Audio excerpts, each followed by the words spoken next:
So ayun, pinakulo ko na nga pala yung yung ating pork. And ginamit ko dito is yung pork belly. So okay na to. Ahon na natin. Kasi mamaya i-air fry ko lang siya.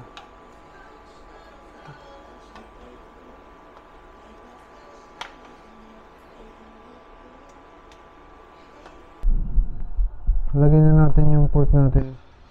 Susunod na natin for air fry ito. Sana hindi masyadong matigas ang kinalabasan. Kasi parang ang nipis ng pork eh. So ayan. Sasalang na natin. Air fry na lang natin. So kagandahan nga para sa oven na to. Air fryer na siya. Multi-function. No? Dami niya ng function. Pwede kayo mag-bake, air fry, lahat na. So, ayun. In-air fry na natin yung ating baboy. Siguro mga 10 minutes lang yan. Okay na yan. Check na lang natin mamaya. So, bali ito na yung pork belly natin.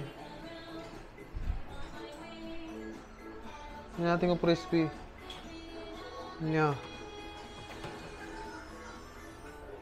Palamigin lang natin ng konti. So let's go, hiwain na natin siya. Yan, kumikrispy na siya. Wow.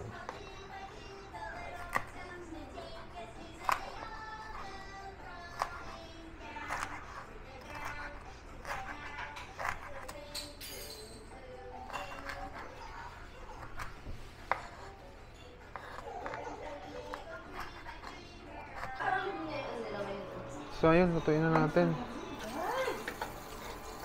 Chichig na walang chili ba?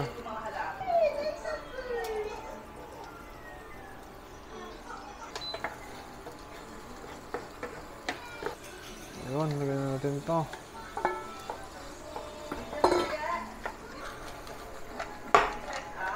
Lagyan natin ng konting butter.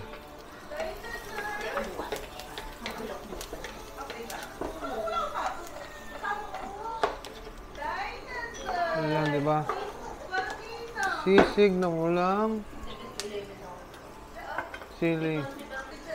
Ito eh, magic seasoning natin yan.